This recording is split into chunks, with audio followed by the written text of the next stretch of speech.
আমার যা আলু ভর্তা বানিয়ে নিয়েছে, এখন গরম তেলে আলু ভর্তাটা ভেজে নেব।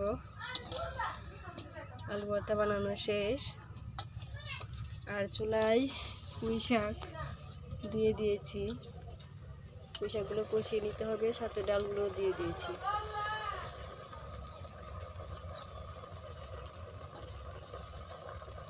দেখুন বলক এসে গেছে। পুঁই শাকগুলো সিদ্ধ করার পরে আমরা পরিমাণ মতো পানি দিয়ে দেব।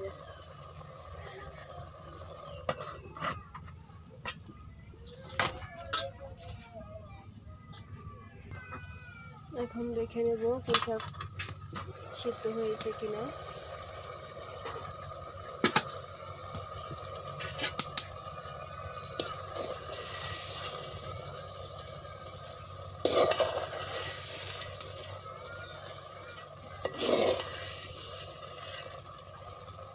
আলুগুলো কি সিদ্ধ হয়েছে? হ্যাঁ, আলুটা সিদ্ধ হয়ে গেছে।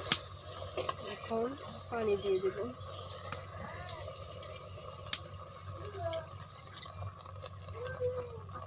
পানি দিয়ে আর একটু জাল করে নেব।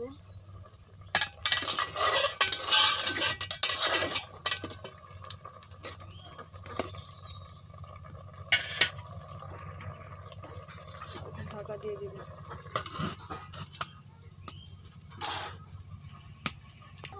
এখন আমরা দেখে নেব পুঁই শাকটা হয়ে গেছে কিনা।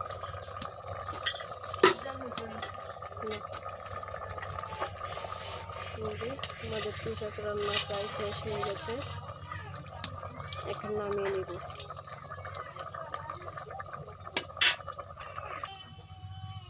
দেখুন আমাদের পুঁই শাক রান্না হয়ে গেছে। এই যে আমাদের গাছের পুঁই শাক, কতটা সুন্দরভাবে রান্না হয়েছে। এভাবে যদি কেউ পুঁই শাক ডাল দিয়ে রান্না করতে চান, তাহলে আমার এই রেসিপিটা দেখে রান্না করতে পারবেন। এভাবে পুঁই শাক রান্না করলে ভালোই লাগে। আমার কাছে তো খুব ভালো লাগে। আপনাদের কাছে কেমন লাগে আমরা তো জানি না।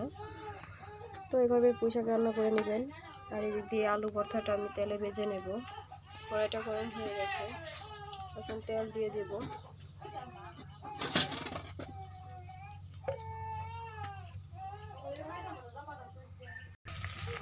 আলু ভর্তাগুলো ভেজে নিচ্ছি। আলু ভর্তাটা তেলে ভেজে নিলে একটু স্বাদ লাগে বেশি। কাঁচা মরিচ দিয়ে আলু ভর্তাটা বানিয়ে নিয়েছি। আর শুকনো মরিচ দিয়ে পেঁয়াজ দিয়ে তো ভর্তা বানিয়ে নিয়েছি।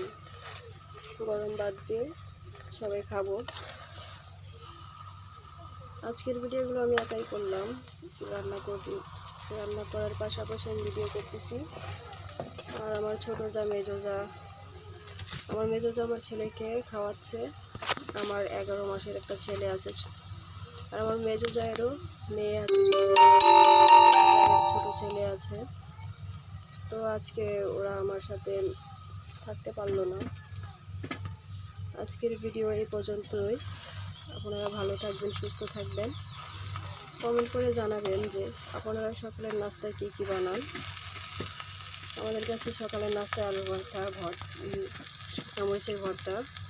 আর আজকে গাছের পুঁই শাক দিয়ে রান্না করলাম ডাল দিয়ে। এটা খেতে অনেক ভালো লাগে। তো কমেন্ট করে জানাবেন রান্নাগুলো কেমন হয়েছে। ভালো থাকবেন, সুস্থ থাকবেন।